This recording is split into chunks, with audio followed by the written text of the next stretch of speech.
معزز محترم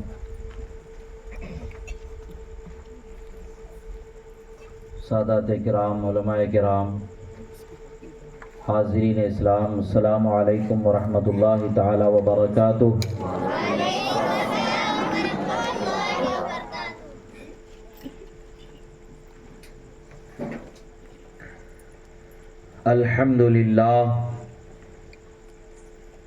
الحمد للہ رب العالمین،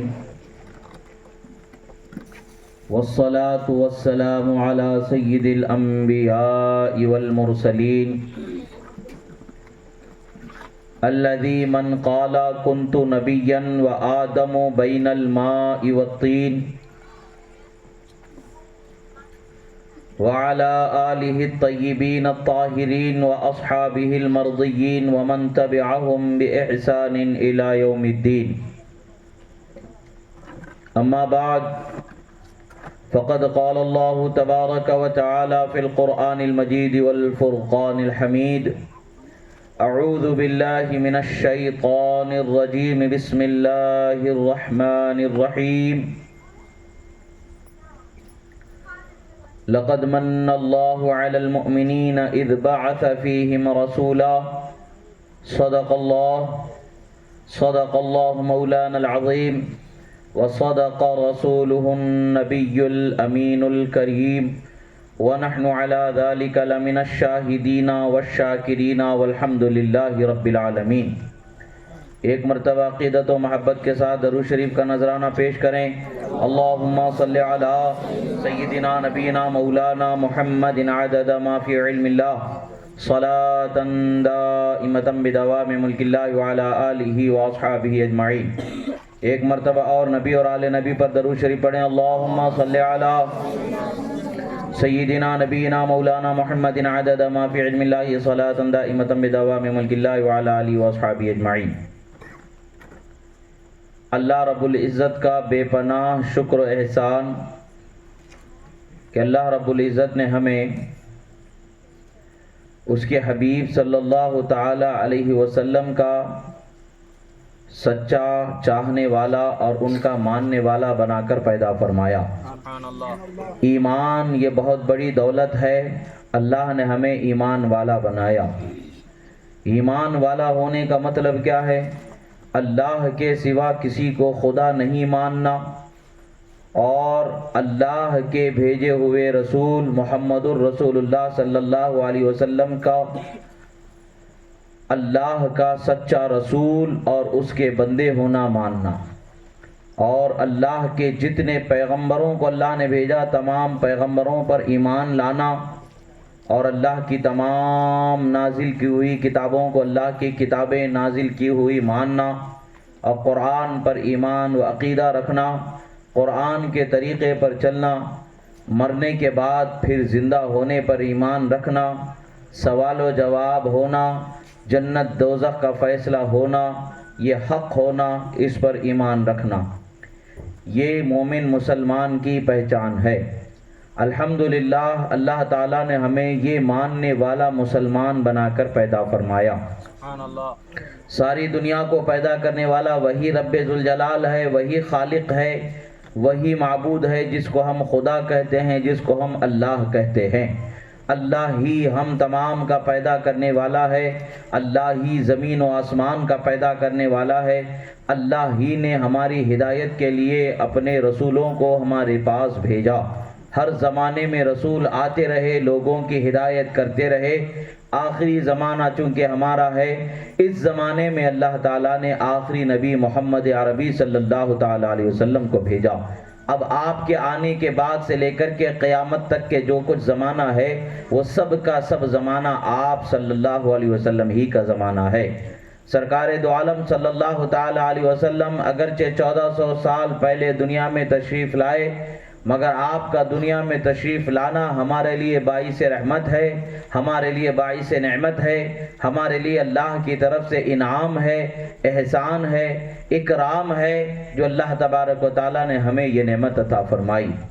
ہم سے پہلے جو امتیں گزریں، ہم سے پہلے ہمارے نبی سے پہلے جو پیغمبر دنیا میں تشریف لائے، ان پیغمبروں کی امتوں نے جب رسول اللہ کے مرتبے کو سنا، جب رسول اللہ کی شان کو سنا، جب رسول اللہ کی عظمتوں کو سنا، تو ہر امتی یہ تمنا کرتا تھا کہ کاش کہ اس رسول کی امت میں ہمیں پیدا کر دیا جاتا، کاش کہ اس رسول کی امت میں ہمیں پیدا کر دیا جاتا۔ رسول خدا صلی اللہ تعالی علیہ وسلم کے زمانے میں پیدا کیے جانے کی تمنا ہر امت نے کی ہے۔ اللہ کا شکر ہے کہ اللہ نے ہمیں ان کے زمانے میں پیدا ہونا نصیب فرمایا، یعنی آپ کی ولادت سے لے کر کے قیامت تک کے جو زمانہ ہے انہی کا زمانہ ہے، اگرچہ ہم 1400 سال بعد پیدا ہوئے ہیں، انہی کے امتی بنا کر کے پیدا کیے گئے ہیں۔ یہ اللہ رب العزت کا احسان ہے کہ اللہ رب العزت نے ہمیں نعمت عظمیٰ عطا فرمایا، یہ نعمت عالیہ عطا فرمایا کہ اس نعمت کا ہم اگر قیامت تک کے شکر بجا آتے رہیں تب بھی اس کا شکر ادا نہیں ہوگا، اس کا حق ادا نہیں ہوگا۔ یاد رکھیں اللہ کے رسول صلی اللہ تعالی علیہ وسلم کا فرمان عالی شان ہے، حدیث مبارکہ ہے، جامع صغیر میں اس حدیث مبارکہ کو ذکر کیا گیا ہے کہ انبیاء کرام کا ذکر کرنا بھی عبادت ہے۔ جیسے سبحان اللہ الحمدللہ بولنا عبادت ہے، ویسے ہی رسولوں کا ذکر کرنا بھی عبادت بنایا گیا، نبیوں کا ذکر کرنا بھی عبادت بنایا گیا، اور نبی کے ماننے والے جو نیک بندے ہوتے ہیں ان بندوں کا ذکر کرنا ہمارے لیے گناہوں سے معافی کا ذریعہ بنایا گیا، رحمتوں کے نزول کا ذریعہ بنایا گیا ہے۔ اللہ کا شکر ہے کہ یہ چھوٹا سا گاؤں ہے مگر اس گاؤں میں رسول اللہ کے ذکر کی ایک محفل کو سجایا گیا، ایک مجلس کو سجایا گیا۔ اور یاد رکھیں اللہ تبارک و تعالیٰ نے فرشتوں کی ایک جماعت کو صرف یہ ذمہ داری دی ہوئی ہے کہ وہ زمین پر گھومتے رہیں گے، دیکھتے رہیں گے، جہاں کہیں بھی اللہ اور اس کے رسول کی ذکر کی محفل ہو رہی ہے اس محفل میں وہ شامل ہو جائیں گے، اور محفل جب تک کہ ختم نہیں ہوتی تب تک کہ اسی محفل میں بیٹھے رہیں گے۔ ہر محفل میں شامل ہونے والے کا نام لکھا جائے گا، ان کے پاس ایک دفتر ہوگا، ایک ڈائری ہوگی کہ جس کے اندر نام کو لکھا جانا ہے، وہ ناموں کی فہرست پر چڑھاتے جائیں گے، یہ فلاں شخص بھی اس محفل میں تھا، فلاں شخص بھی اس محفل میں تھا، فلاں شخص بھی اس محفل میں تھا، فلاں شخص بھی اس محفل میں تھا، فلاں تھے فلاں تھے فلاں تھے، سب کا نام لکھا جائے گا۔ جب محفل ختم ہو جائے گی تو پھر اللہ تعالیٰ کی بارگاہ میں حاضر ہوں گے۔ رب تعالیٰ پوچھے گا میرے فرشتوں کہاں سے آ رہے ہو؟ نعرہ تکبیر، اللہ اکبر، یا رسول اللہ، نعرہ تکبیر، اللہ اکبر، نعرہ رسالت، یا رسول اللہ، نعرہ تکبیر، اللہ اکبر، نعرہ رسالت، یا رسول اللہ، حیدری، یا علی، سرکار کی آمد، مرحبا۔ وہ فرشتے عرض کریں گے رب ذوالجلال ہم تیرے بندوں کی ایک ایسی محفل سے آ رہے ہیں جس میں وہ تیرا اور تیرے حبیب کا ذکر کر رہے تھے، یہاں اس جگہ پر جہاں تیرا ذکر ہو رہا تھا ہم اس جگہ سے آ رہے ہیں، اور اس جگہ پر جتنے لوگ حاضر تھے تیرے ذکر سننے سنانے کے لیے ان تمام کے ناموں کی فہرست لے کر کے تیری بارگاہ میں حاضر ہوئے ہیں۔ رب تعالیٰ فرماتا ہے میرے فرشتوں گواہ رہنا میں ان تمام لوگوں کی بخشش فرما دیا، یعنی اللہ فرماتا ہے میں نے ان تمام لوگوں کو معاف فرما دیا ہے۔ الحمدللہ آج جو اس محفل میں ہم یہاں جمع ہوئے ہیں ہم میں کا ہر ایک انسان گناہگار ضرور ہے، ہر انسان سے گناہ ہوا ہے اور گناہگار ہے، کسی کا کوئی گناہ کھلا ہے تو کسی کا کوئی گناہ چھپا ہوا ہے، گناہ تو ضرور ہیں مگر اللہ تبارک و تعالی گناہوں کو معاف کرنے کا ایک بہانہ ہمیں عطا فرما دیا۔ حسینہ پورم والوں کے لیے ایک نعمت کا مقام مل گیا ہے، ایک نعمت کا رحمت کا بہانہ مل گیا ہے کہ وہ مصطفیٰ پیارے صلی اللہ علیہ وسلم کی میلاد کی محفل کو سجا لیا۔ اب یہاں میں محفل میلاد کو سجایا گیا ہے. یہاں محفل میلاد میں ہوتا کیا ہے؟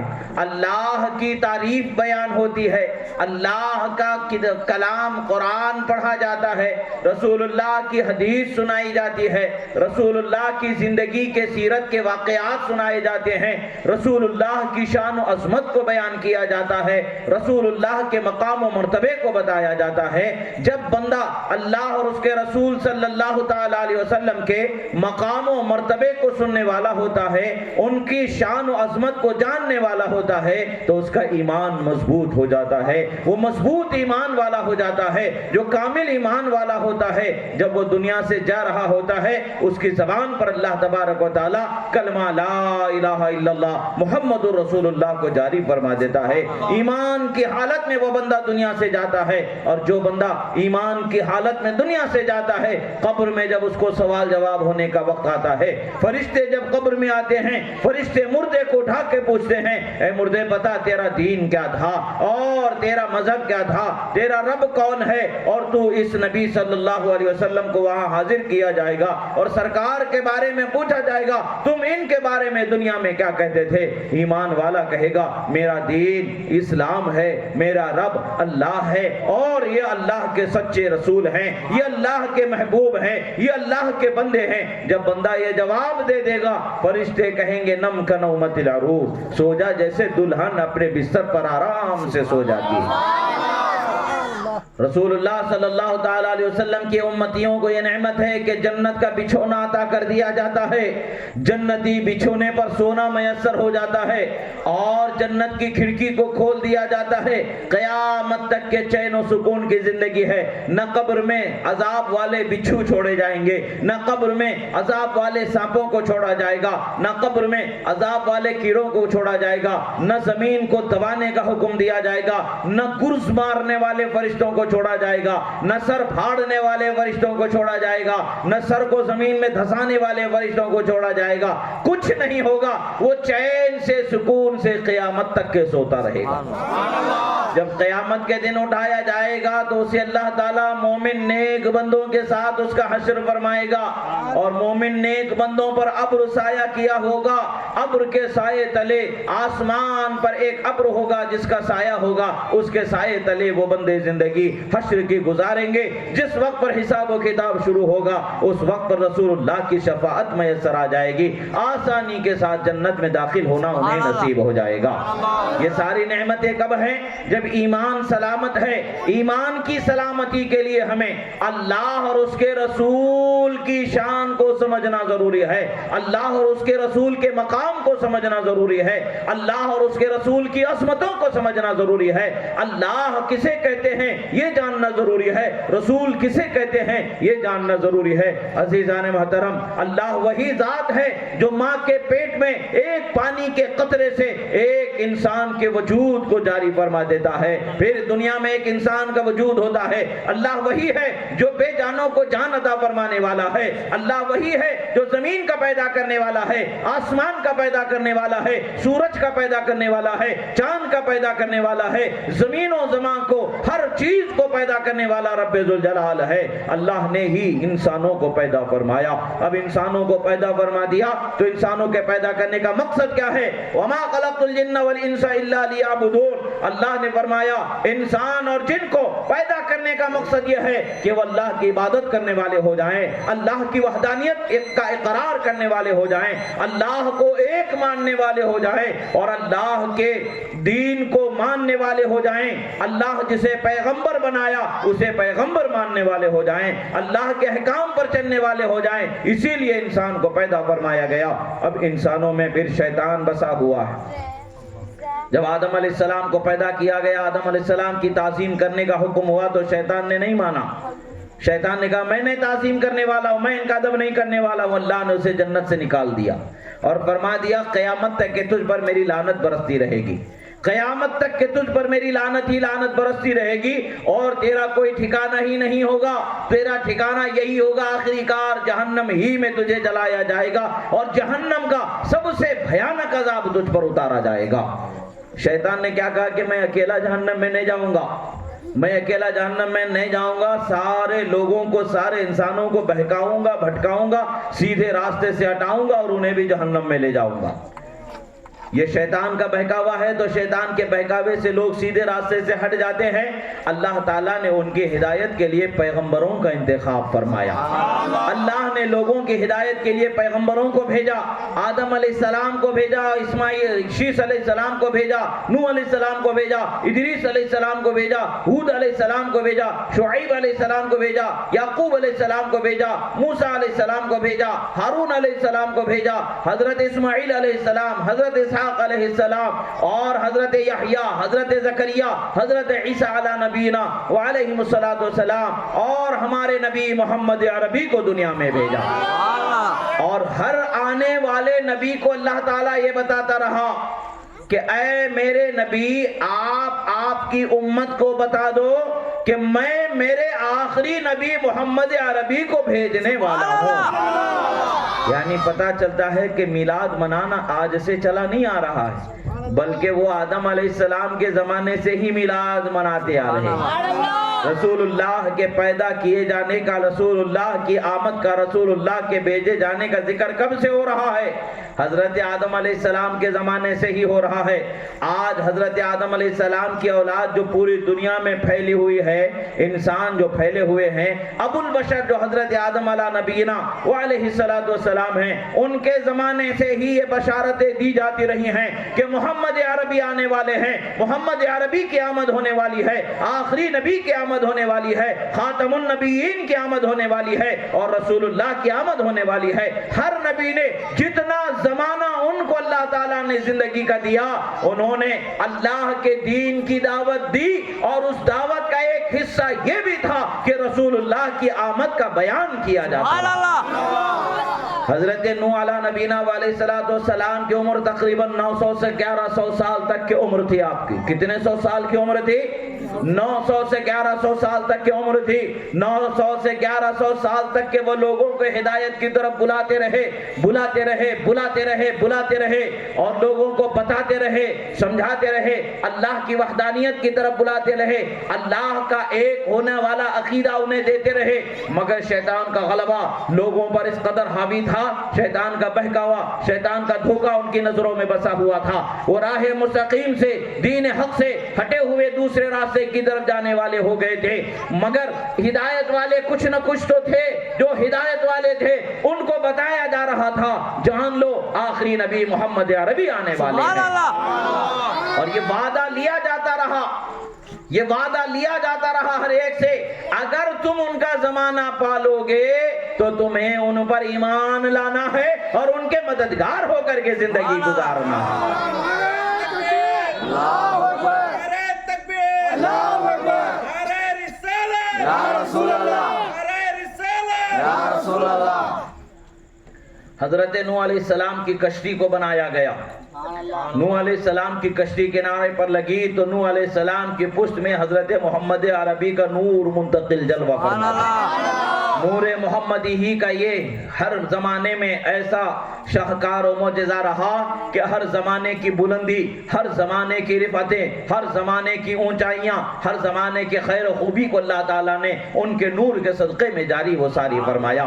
رسول اللہ صلی اللہ تعالیٰ علیہ وسلم کے آمد کا، رسول اللہ کے پیدا کیے جانے کا ذکر کرنا یہ ہمارے لیے، بلکہ حقیقت دیکھا جائے تو یہ سرے سے اس کا بدعت ہونا اور منکر ہونا، حرام ہونا، اس کا تو تصور ہی نہیں پیدا ہوتا ہے، بلکہ ذکر آمد مصطفیٰ خود ایک عبادت کا حصہ ہے۔ رسول اللہ کے آمد کا ذکر کرنا یہ بھی ایک عبادت ہے کہ مومن مسلمان کرتے چلے آئے، ہر زمانے میں یہ ذکر ہوتا رہا۔ پیغام الہی کا، دین الہی کا ایک حصہ یہ بھی ہے کہ رسول اللہ کی آمد کا ذکر کیا جانا۔ اللہ تعالیٰ نے قرآن کو نازل فرمایا، یہ ہمارا اور آپ کا ایمان و عقیدہ ہے کہ نہیں ہے؟ بے شک ہمارا اور آپ کا عقیدہ ہے، ایمان ہے کہ اللہ نے اپنی کتاب قرآن مجید کو محمد عربی صلی اللہ علیہ وسلم پر نازل فرمایا۔ قرآن کا ایک ایک حرف سچا ہے، ایک ایک حرف قیامت تک کے نہیں بدلا جا سکتا۔ دنیا بدل سکتی ہے، زمین کی جگہ آسمان، آسمان کی جگہ زمین ہو سکتے ہیں، مگر اللہ کا کلام نہیں بدلا جا سکتا، ایک حرف کی بھی کم و بیشی نہیں ہو سکتی ہے۔ یہ اللہ کے کلام کی خصوصیت ہے، یہ اللہ کے کلام کی شان ہے۔ اسی کلام میں اللہ تبارک و تعالیٰ نے فرمایا، اسی دین میں اللہ تبارک و تعالیٰ نے ارشاد فرمایا۔ یہ اللہ کی کتاب ہمارے لیے کیا ہے؟ دین ہے، دین کا ضابطہ ہے، دین ہماری ہدایت ہے، اور ہمارے لیے جنت کا راستہ بتایا گیا ہے۔ اس میں ہر حلال چیز کو بتایا گیا ہے، ہر حرام چیز کو بتایا گیا ہے، ہر اچھی چیز کو بتایا گیا ہے، ہر بری چیز کو بتایا گیا ہے۔ افسوس کی بات ہے کہ آج ہم اپنے نوجوانوں کی تعلیم و تربیت کو ہم نے غیروں کی تعلیم و تربیت کی طرف لگا دیا ہے۔ ہم نے اپنے بچوں کی تعلیم و تربیت کی طرف توجہ، دینی تعلیم و تربیت کی طرف توجہ دینا چھوڑ دیا ہے، دنیاوی تعلیم کی طرف انہیں لگا دیا ہے۔ حال کیا ہے؟ نہ نماز کا پڑھنا انہیں آتا ہے، نہ قرآن کا پڑھنا انہیں آتا ہے، نہ حلال کی فکر ہے، نہ حرام کی فکر ہے، نہ خدا کی رضا کی انہیں جستجو ہے، نہ رسول اللہ کی رضا کی فکر ہے۔ حشر کا دن کیا ہے انہیں معلوم نہیں ہے، موت کیا ہے انہیں معلوم نہیں ہے، قبر کیا ہے انہیں معلوم نہیں ہے۔ ایک جانوروں کے جیسے وہ زندگی جی رہے ہیں جیسے دوسری قومیں جی رہی ہیں۔ آج مسلمان ہونے کا کیا ہمارا فائدہ ہے؟ مسلمان ہونے کا ہمارا کیا حق ہے؟ اسے سمجھنے کی ضرورت ہے، اور اپنی اولاد کو رسول اللہ کی محبت کی تربیت دینے کی ضرورت ہے، دین کی تعلیم دینے کی ضرورت ہے، اللہ اور اس کے رسول کے ذکر کو ان کی زبانوں پر جاری کرنے کی ضرورت ہے۔ افسوس کی بات ہے کہ آج کیا ہوتا ہے، بچوں کے ہاتھوں میں فون آ گئے، فونوں سے کیا ہو رہا ہے؟ تمام بےہودگیاں بچوں کے ہاتھ میں ہیں، بچوں کے اخلاق میں ہیں، تمام آوارگیاں بچوں کے اخلاق میں ہیں، تمام غلط کام بچوں کے اخلاق میں ہیں، حلال و حرام کی تمیز ختم ہو گئی ہے۔ کبھی ادھر سے کوئی بھاگ رہا ہے، کبھی ادھر سے کوئی بھاگ رہی ہے، یہ بھاگم بھاگ کی زندگی ہو رہی ہے، دین کی کوئی فکر باقی نہیں بچی ہے، موت کا احساس نہیں ہے، قبر کی فکر نہیں ہے، حشر کی فکر نہیں ہے۔ یہ کیوں ہو رہا ہے؟ یہ ماں باپ کی ذمہ داری ہے۔ جس طرح سے انہیں ایک اچھے اسکول میں داخلہ دلاتے ہیں، ویسے ہی ان کی یہ ذمہ داری ہے اللہ اور اس کے رسول کا ذکر ان کی زبان پر جاری فرمائے۔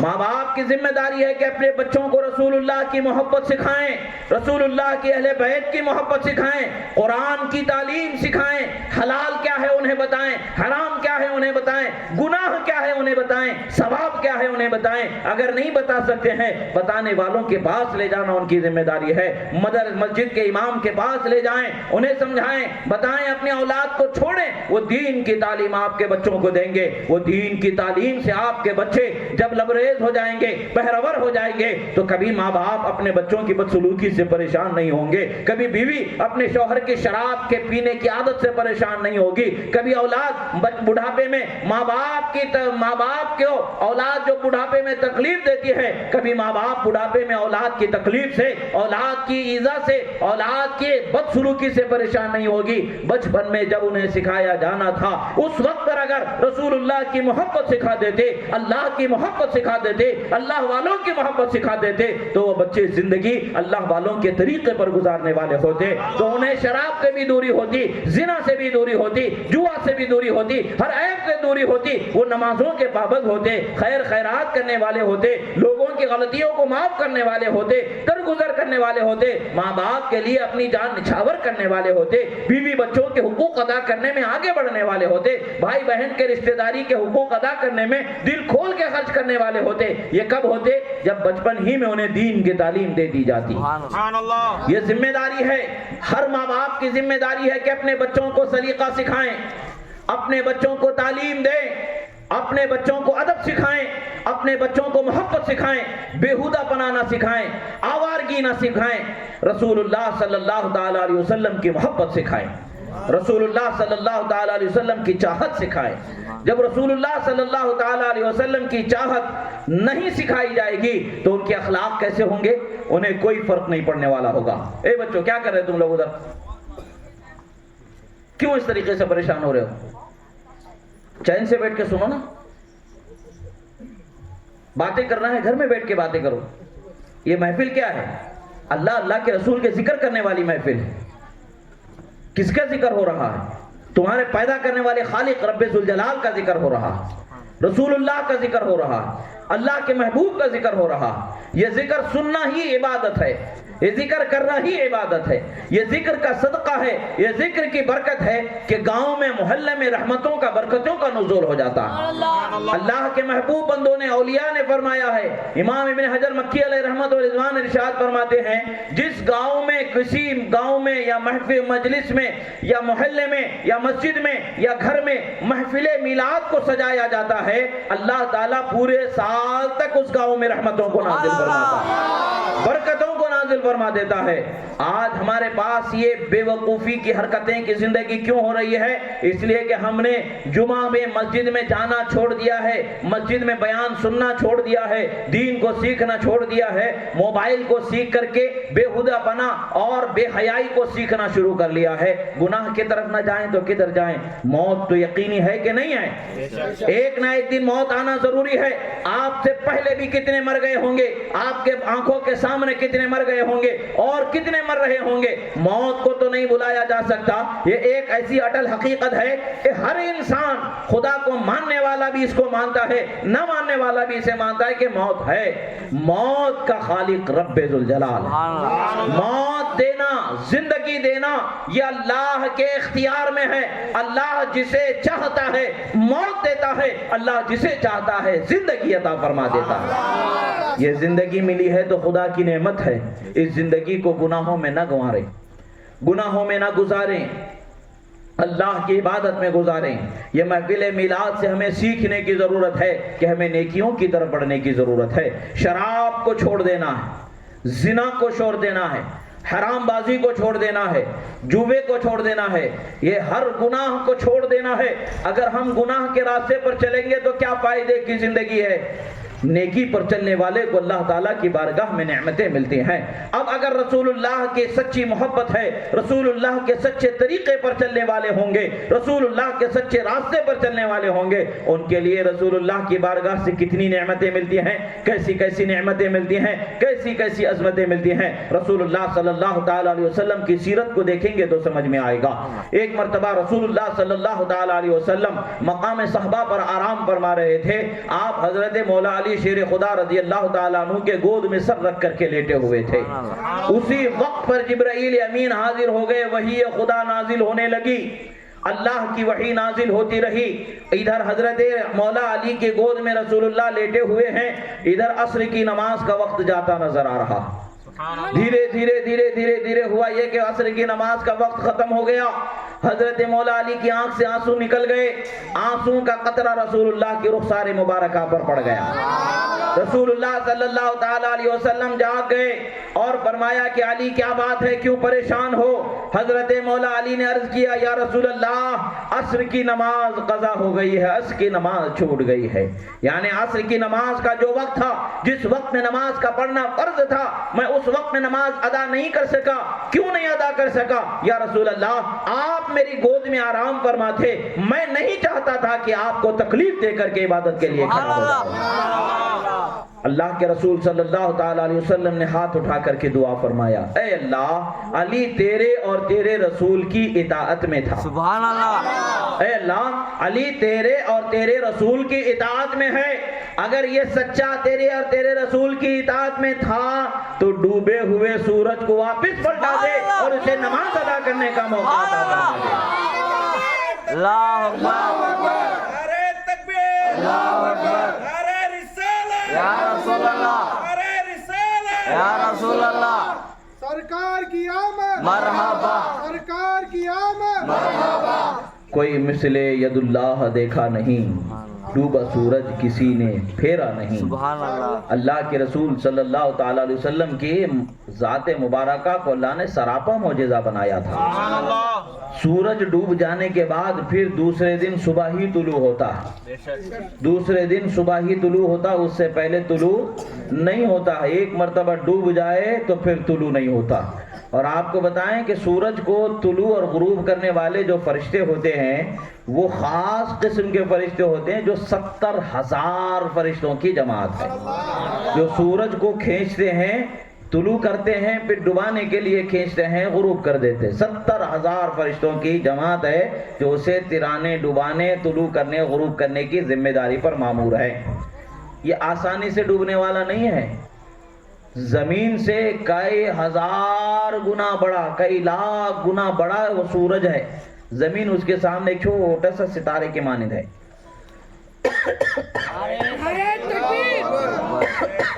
اللہ اکبر، نعرہ رسالت یا رسول اللہ، نعرہ رسالت یا رسول اللہ. رسول اللہ صلی اللہ تعالی علیہ وسلم نے سورج کی طرف اشارہ فرمایا اور سورج پلٹ کر کے واپس آ گیا. پتہ کیا چلا؟ اللہ تعالیٰ نے رسول اللہ کے ہاتھ میں طاقت عطا فرمائی ہے یا نہیں عطا فرمائی؟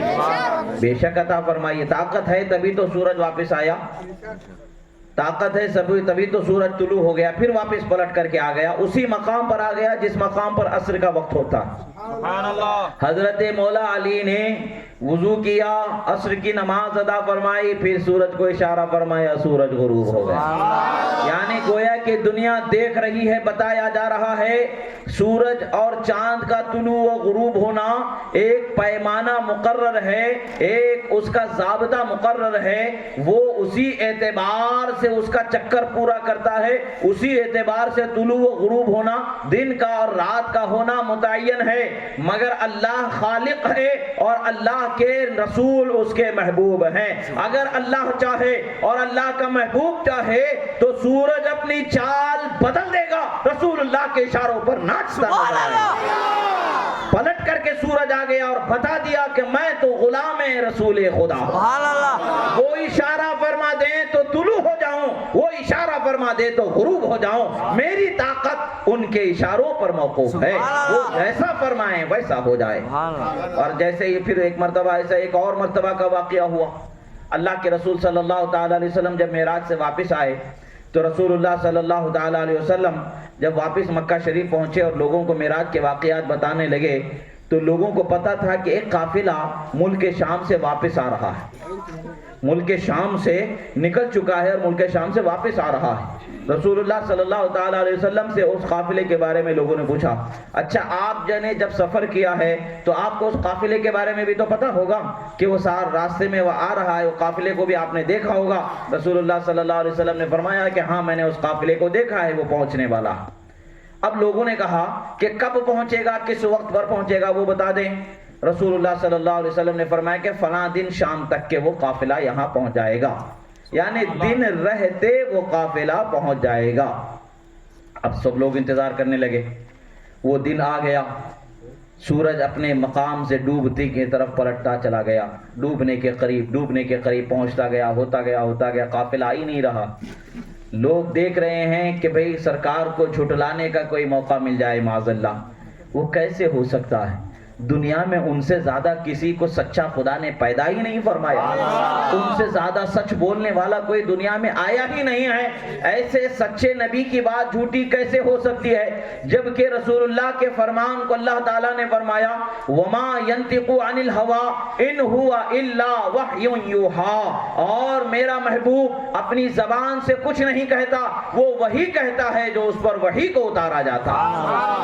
سرکار کی ہر بات وحی الہی سے جڑی ہوئی ہے، سرکار کا ہر فرمان وحی سے جڑا ہوا ہے. سرکار نے اعلان فرما دیا تو گویا اس کا ہونا یقینی ہے، اب ہو کر ہی رہے گا.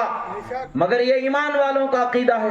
جنہوں نے ایمان نہیں لایا وہ تو بہانہ ڈھونڈنے کی کوشش کر رہے تھے کہ کبھی نہ کبھی کوئی ایسا موقع مل جائے کہ جس سے ہم بہانہ بنا کر کے رسول اللہ کی طرف انگلی اٹھا سکیں، مگر کبھی ایسا ہو ہی نہیں سکتا.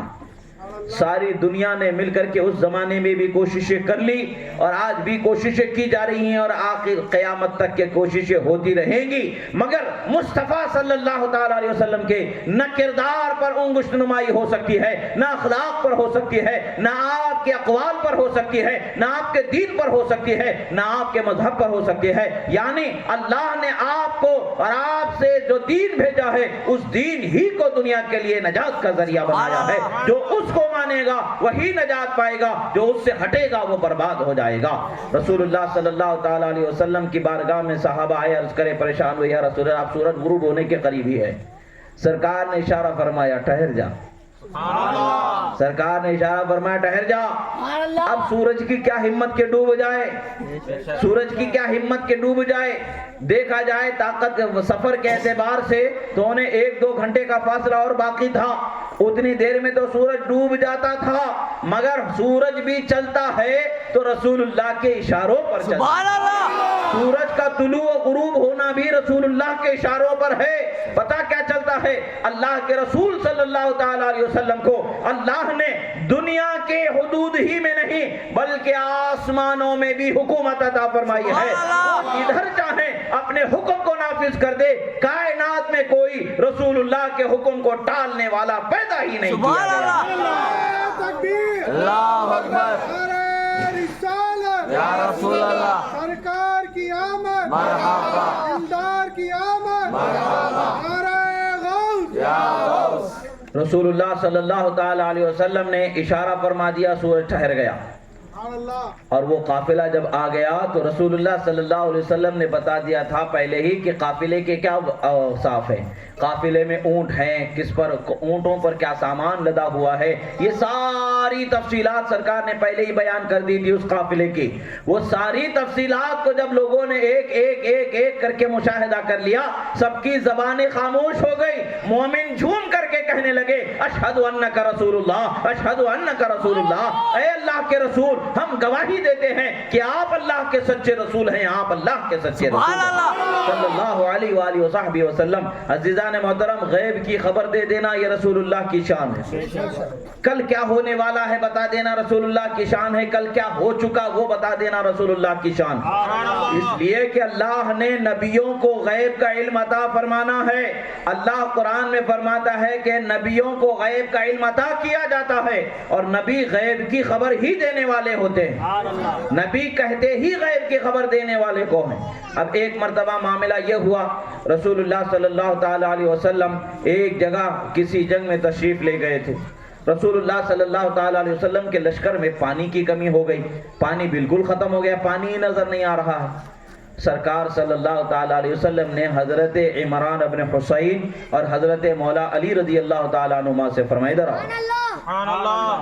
سرکار صلی اللہ تعالی علیہ وسلم نے فرمایا کہ ادھر آؤ دونوں, اور جاؤ اس پہاڑ کے پیچھے ایک عورت جا رہی ہے, اس کے ساتھ پانی کے 2 مشکیزیں لگے ہوئے ہیں, اس عورت کو اور اس مشکیزوں کو لے کر کے میرے پاس آ جاؤ. رسول اللہ صلی اللہ تعالی علیہ وسلم کا یہ فرمانا تھا. اب حضرات صحابہ کرام نے یہ نہیں پوچھا یا رسول اللہ ہم تو پہاڑ تک دیکھ رہے ہیں, پہاڑ کے پیچھے دیکھ نہیں سک رہے ہیں, آپ کیسے دیکھ رہے ہیں, آپ کیسے بتا رہے ہیں, پہاڑ کے پیچھے کی خبر تو غیب کی ہو گئی, غیب کی خبر بتانا تو یہ شرک ہو گیا معاذ اللہ. یہ صحابہ نے نہیں فرمایا, اس لیے کہ صحابہ کو معلوم تھا نبی ہوتا ہی غیب کی خبر دینے والا, نبی ہی غیب کی خبر دے سکتا ہے.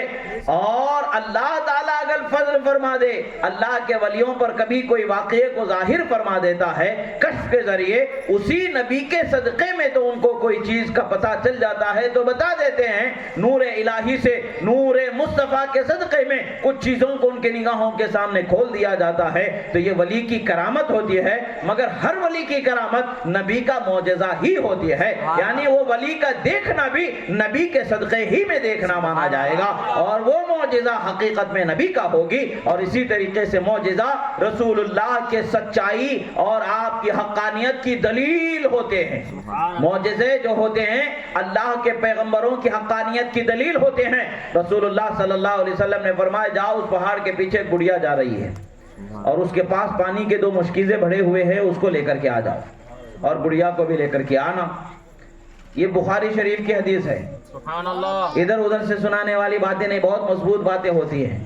ابھی آج کل کیا ہو گیا, لوگ 40 دن باہر نکلتے, 20 دن باہر نکلتے, 15 دن باہر نکلتے, سمجھتے ہیں کہ ہم نے پورا دین معلوم کر لیا.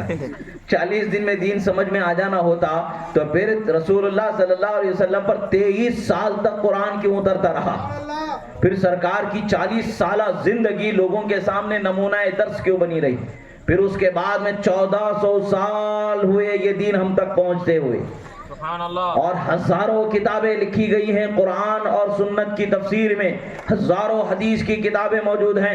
جب ان تمام کو پڑھیں گے تب جا کر کے اللہ کے دین کی کچھ سمجھ صحیح معنوں میں آ سکتی ہے. 4 راتیں گزار لینے میں 3 دن کا چلہ کاٹ لینے میں کچھ سمجھ میں نہیں آ سکتا ہے. دین کو سمجھنا ہے, اللہ کی اور اس کے رسول کی محبت کو دل میں بسا کر کے سمجھنا پڑتا ہے, قرآن و سنت کا علم حاصل کر کے سمجھنا پڑتا ہے. رسول اللہ صلی اللہ تعالیٰ علیہ وسلم نے فرما دیا کہ جاؤ اس پہاڑ کے پیچھے ایک بڑھیا ہے, اس کے پاس 2 پانی کے مشکیزیں ہیں, اسے لے کر کے آؤ. حضرت مولا علی اور حضرت عمران چلے جاتے ہیں, کہتے ہیں کہ چلو تمہیں رسول اللہ بلا رہے ہیں. وہ بڑھیا حیران, اس صحرا میں 2 لوگ آئے ہیں, پریشان کہ بھئی کیا ہونے والا ہے, کہیں لٹیرے تو نہیں ہیں, کبھی ہمارے مال کو تو لوٹنے والے نے. بڑھیا کہتے ہوئے مجھ سے کیا کام ہے, میں ایک غریب عورت ہوں, میں اپنے راستے پر جانے والی ہوں, مجھے پانی کی ضرورت ہے, میں بہت لمبا سفر طے کر کے پانی لے جا رہی ہوں. پانی بہت قریب نہیں ہے, پانی بہت دور سے میں پانی لے کر کے اپنے گھر جا رہی ہوں, اور یہ میرے پاس یہی 2 مشکیزیں پانی کے ہیں. اگر یہ پانی میں تم کو پلا دوں گی تو میرے گھر والوں کو کیا پلاؤں گی, اور میرے گھر میں کیا استعمال اس کا میں کر سکوں گی. وہ کہتے ہیں تمہارا پانی کی تمہیں فکر کرنے کی ضرورت نہیں ہے, ہاں تم چلے آؤ رسول اللہ کے پاس, پھر تمہیں خود پتا چل جائے گا کہ تم بارگاہ میں کس کی حاضر ہوئے ہو. رسول اللہ صلی اللہ تعالیٰ علیہ وسلم کی بارگاہ میں اسے لایا گیا.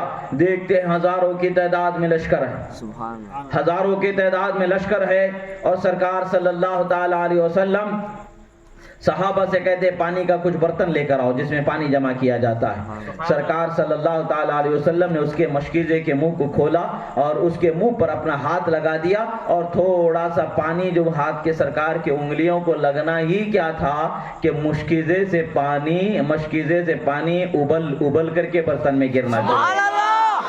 مشکیزہ اٹھا کے انڈیلنے کی ضرورت نہیں ہے, بلکہ سرکار کا ہاتھ پانی کو لگنا ہی تھا کہ پانی ابل کر کے جیسے دودھ کا ابال آتا ہے اسی طریقے سے پانی مشکیزے سے ابل کر کے بہنے لگا, برتن میں جمع کیا گیا. پورا لشکر پانی سے سیراب ہو گیا, پورے لشکر نے وضو کر لیا, پورے لشکر نے اپنے تمام جانوروں کو پانی پلا کر کے پیٹ بھر دیا. پھر جتنے برتن ان کے پاس پانی بھرنے کے تھے سب کو پانی سے بھر دیا, اور دیکھتے کیا ہے کہ مشکیزہ اسی طریقے سے ایک قطرہ پانی کا کم نہیں آتا ہے. رسول اللہ نے کہا کہ اس کے مشکیزہ اسے لوٹا دو اور دے دو, کہہ دو کہ تمہارے پانی سے ہم نے کچھ نہیں لیا ہے. اور سرکار نے لشکر والوں سے کہا کہ تمہارے پاس کچھ مال ہے تو جمع کر لو, کچھ مال ہے تو جمع کر لو. سب لوگوں نے اپنے پاس جو کچھ تھا اس کے دامن کو پھیلایا گیا. کسی کے پاس کچھ تھا, جو کچھ بھی تھا, کھجور تھا, اناج تھا, پیسہ تھا, جو کچھ بھی تھا, تھوڑا کر کے اس بڑھیا کے دامن میں ڈالتے گئے. اس کا دامن بھر گیا اور اس مال کو سنبھال نہ سکی, اور سرکار نے فرمایا کہ جاؤ اب تمہارے لیے کوئی مسئلہ ہی نہیں ہے. سیرت کی کتابوں میں آتا ہے کہ جب اس نے اس معجزے کو دیکھا تو اس بڑھیا نے کہا کہ آپ کون ہیں؟ کہا میں اللہ کا نبی ہوں. بڑھیا نے کہا میں آپ کا کلمہ پڑھ کے ایمان لانے والا.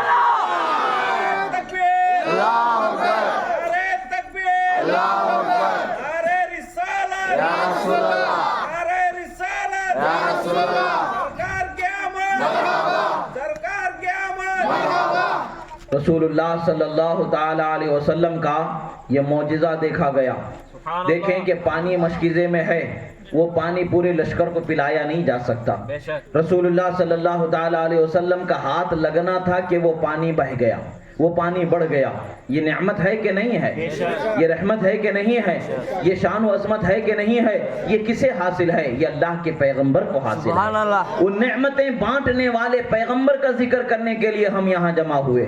ایک مرتبہ ایسے ہی جنگ خندق کا موقع ہے. حضرت جابر رضی اللہ تعالیٰ عنہ نے دیکھا رسول اللہ صلی اللہ تعالیٰ علیہ وسلم کے پیٹ پر 3 پتھر بندھے ہوئے ہیں. رسول اللہ کے پیٹ پر 3 پتھر بندھے ہوئے ہیں. کافی دنوں کا عرصہ گزر چکا تھا, آپ نے کھانا کچھ نہیں کھایا تھا. دوسرے صحابہ بھی 1000 سے زیادہ صحابہ تھے جو بھوکے پیاسے کام کر رہے ہیں. سرکار صلی اللہ تعالیٰ علیہ وسلم کے صحابی حضرت جابر نے جب سرکار کے چہرے کو دیکھا تو انہیں اندازہ ہوا کہ سرکار نے کھایا نہیں ہے, اس کی تکلیف آپ کو محسوس ہو رہی. آپ اپنے گھر جاتے ہیں, اپنی بیوی سے کہتے ہیں کہ بیوی اے میری شریک حیات کیا ہے کچھ گھر میں؟ کہتے ہیں کہ 1 سا یعنی کچھ کلو آٹا ہے, جو کا کچھ آٹا ہے, کچھ کلو آٹا ہے, 1-2 کلو, جیسا کہ اس زمانے کا ایک پیمانہ تھا. جیسے پڑی ناپی جاتی ہے, ہمارے پاس پڑی ہوتی ہے, وہاں اس زمانے کا ایک پیمانہ تھا سا. اس پیمانہ بھر کے ان کے پاس کچھ اناج تھا.